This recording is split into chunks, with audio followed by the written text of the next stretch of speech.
JCPOA,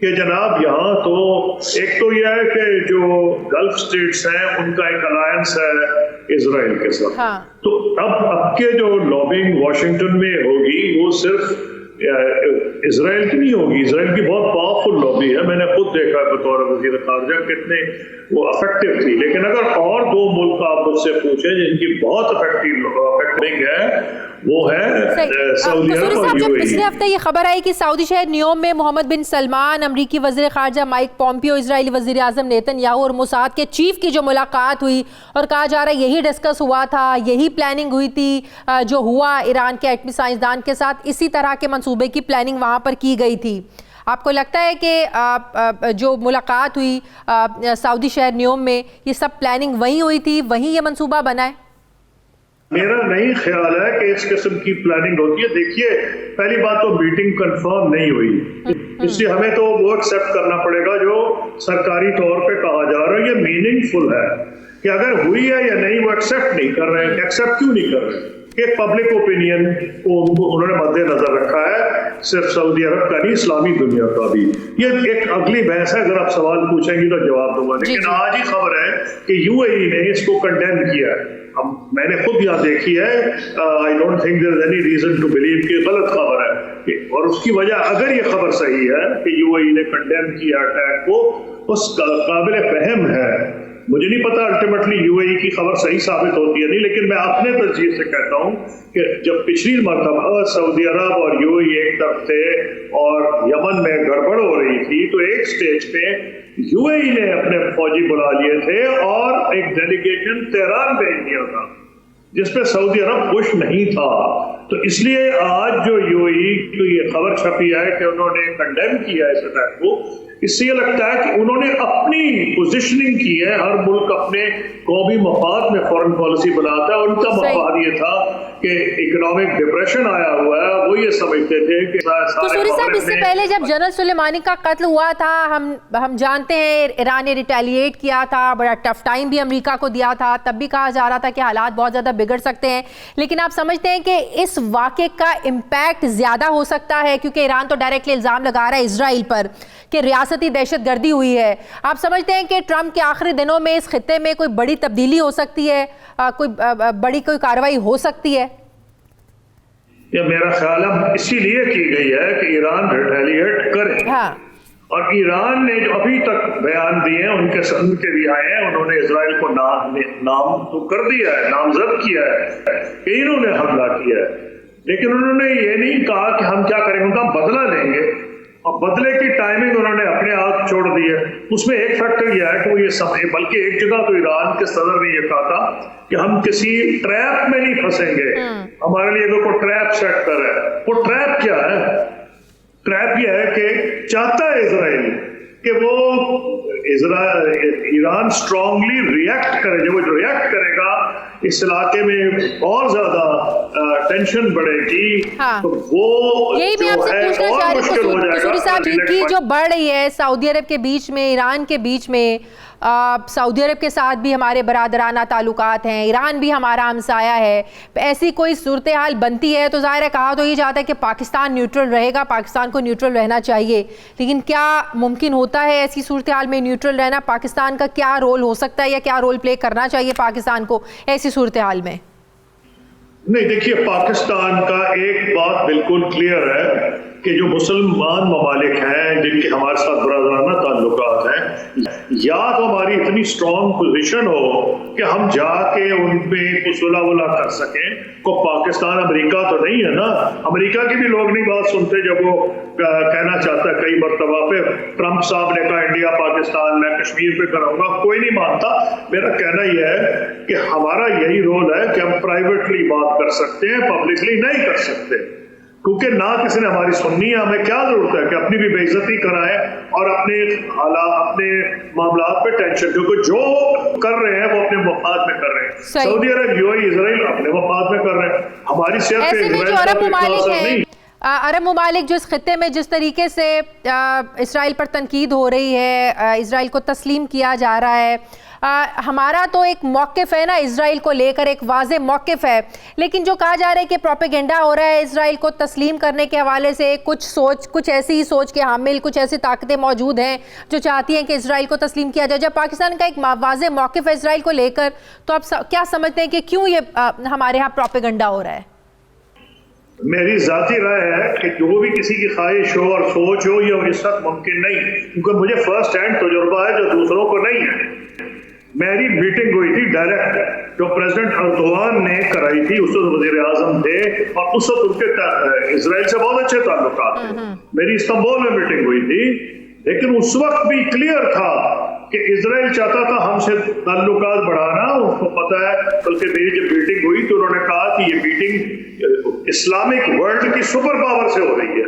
ان کو پتا ہے کہ واحد نیوکلیئر پاور ہے، اس کی مضبوط فوج ہے، وہ چاہتے ہیں. انہوں نے بہت کچھ ہمیں آفر کیا، لیکن میں نے وہاں یہی کہا کہ اگر 2 اسٹیٹ سولوشن جو ہے جس میں اسرائیل اور فلسطین بیک وقت انڈیپینڈنٹ سوورن اسٹیٹس ہو اور بیت المقدس اسرائیل فلسطین کا کیپٹل ہو، دارالخلافہ ہو، تو ہم آپ کو ریکگنائز کریں گے، جیسے اس وقت کنگ عبداللہ کا پلان تھا اور میں نے اس کی ریفرنس دیا تھا.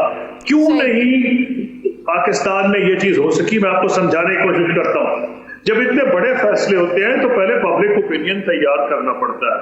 کشمیر کے اوپر جب ہماری بیک چینل پہ بات ہو رہی تھی اور ہم سمجھتے تھے ہم قریب آ رہے ہیں کشمیر کے سلوشن کے، تو 3 سال میں نے پبلک اوپینین بنایا تھا. حالانکہ میری مخالفت ہوئی تھی، حق میں بھی باتیں آئی تھیں، لیکن شوق نہیں کرنا چاہ رہا تھا کہ آل آف اے سڈن اعلان کر دیں اور پبلک اوپینین نیگیٹولی ریئیکٹ کرے. جب تک کوئی سیاسی جماعت نکل کے اس کے حق میں رائے عامہ ہموار نہیں کرے گی، یہ معاملہ ہو ہی نہیں سکتا. جو مرضی جس کی خواہش ہو، کیونکہ پاکستان 1947 سے اعظم کے وقت سے، جب امیر الحسینی صاحب مفتی اعظم فلسطین میں بچہ تھا تو یہ آیا کرتے تھے. تو میں آپ کو یہ کہہ رہا ہوں کہ کسی کی جو بھی خواہش ہو، یہ ہونا نہیں ہے جب تک گراؤنڈ میں کوئی اس کے لیے پبلک اوپینین نہیں تیار کرے گا. مجھے نہیں نظر آ رہا آج کے حالات میں ہمارے 100 تو اور مسائل ہیں، آپس میں بٹے ہوئے ہیں، کون سی پارٹی نکل گئی؟ بہت بہت شکریہ. سابق وزیر خارجہ خورشید محمود قصوری صاحب میرے ساتھ تھے. تھینک یو ویری مچ. ناظرین، پروگرام کا وقت ختم ہو گیا. پروگرام کے لیے آپ ہمیں فیڈ بیک ضرور دیجیے گا. اپنا خیال رکھیے گا. میری آپ سے ملاقات ہوگی کل. مجھے اجازت دیجیے. اللہ حافظ.